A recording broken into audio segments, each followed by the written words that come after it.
մեղմ ասած ապօրինի, մեղմ ասած շինծու հետապնդմանը։ Ապօրինի կալանքը տևում է արդեն 177 օր։ Ընդհանրապես իրավաբանները, փաստաբանները կարողանում են իրավիճակի վերաբերյալ պատշաճ բացատրություն ներկայացնել։ Փորձում են խնդիրներին լուծումներ գտնել, իրականացնել շահերի պաշտպանություն, բայց դա չի կարող լինել միակողմանի երևույթ։ Դրա համար պետք է լինեն անհրաժեշտ պայմաններ։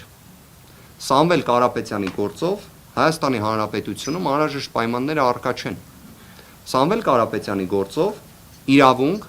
օրենք ընդհանրապես չի գործում։ Սամվել Կարապետյանի գործով հստակ առկա է վճռական իրավունքի եւ օրենքի ոչնչացման վարքագիծ։ Ես սա մեծ ցավով եմ ասում։ Ընդհանրապես իրավաբանները եւ փաստաբանները մշտապես հենվում են իրավունքի եւ օրենքի վրա, բայց այստեղ այդ հենարանները չկան։ Այս գործով այդ երևույթները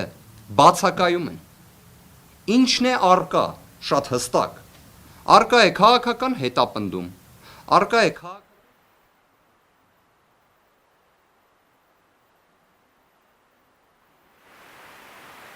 Սամվել Կարապետյան։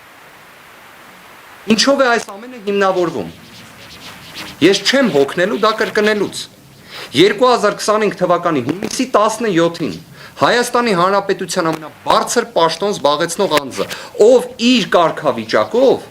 պարտավորված է ապահովելու իրավունքի գերակայություն Հայաստանի Հանրապետությունում։ Ոչ թե իրավունքի խախտում, այլ գերակայություն։ Ոչ թե իրավապահների գործունեության միջամտություն, այլ իրավունքի գերակայություն։ Փոխարենը բոլորս հիշում ենք հունիսի 17-ի հրապարակավ Facebook-յան արդարադատության հիմքերը, որոնք դրվեցին Հայաստանի Հանրապետությունում եւ անշեղորեն կատարվում են։ Կրկին սա մեծագույն ցավով եմ ասում, որտեղ այս ամենը մեղմ ասած անարգանք է իրավունքի եւ օրենքի նկատմամբ, անարգանք է իրավական պետության սկզբունքի նկատմամբ։ Սա Հայաստանի Հանրապետությունում 2025 թվականի հունիսի 17-ից մինչ օրս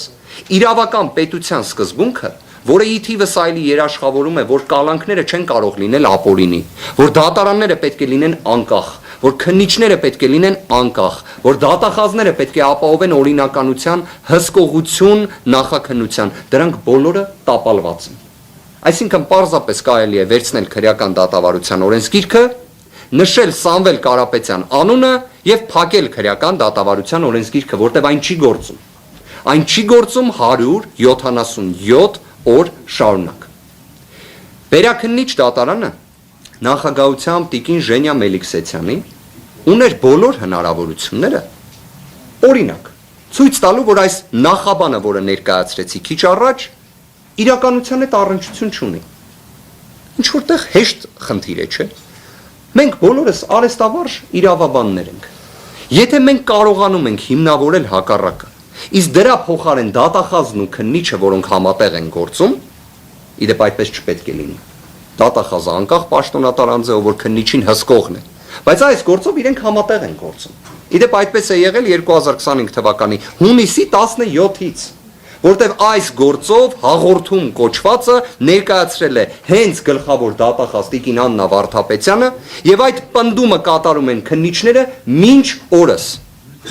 Ես վստահ եմ դուք կհիշեք, թե ինչպես հենց ինքը գլխավոր դատախազը հակադարձեց այդ պնդմանը հրապարակայնորեն ազգային ժողովում, բայց ես էլ ձեզ պաշտոնապես հայտնում եմ, որ մինչ օրս քննիչների կողմից այդ պնդումը կատարվում է, այդ թվում 2025 թվականի նոյեմբերի 17-ի դրությամբ, այդ թվում գրավոր ներկայացրած միջնորդություններով։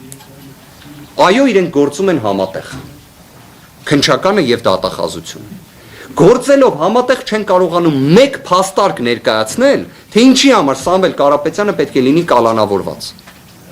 Բայց Սամվել Կարապետյանը կալանավորված է, որովհետև Հայաստանի Հանրապետության դատավորները կոնկրետ անուն ազգանունով դատավորները, որոնք պետք է հանդես գան պատվարժան դատարանի դիրքերից, չեն իրականացնում արդարադատություն։ Չեն իրականացնում արդարադատություն, քանի որ քաղաքական հետապնդում է, քանի որ ճնշման մթնոլորտ է, քանի որ չեն կարողանում լինել անկախ, Բազմաթիվ պատճառաբանություններ կարող ենք վերել, բայց դրանք ինչ կապ ունեն իրավունքի եւ օրենքի հետ։ Կապ չունեն։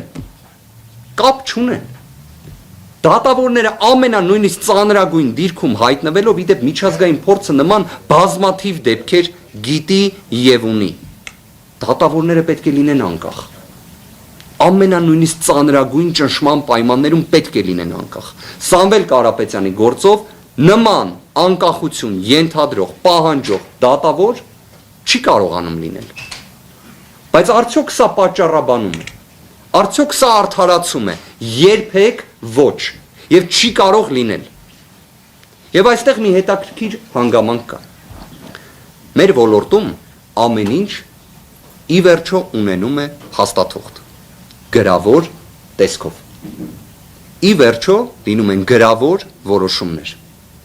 Եվ այդ որոշումները պահպանվում են։ Այդ որոշումները եւս ունեն պատասխանատուներ։ Պայմանականորեն Եթե մի դատավոր հետագայում պետք է վկայակոչի այն, թե ինչ աստիճան անասելի ճնշումներ են եղել, իրավական 0 նշանակություն ունի այդ փաստարկը կամ այդ պատասխանը,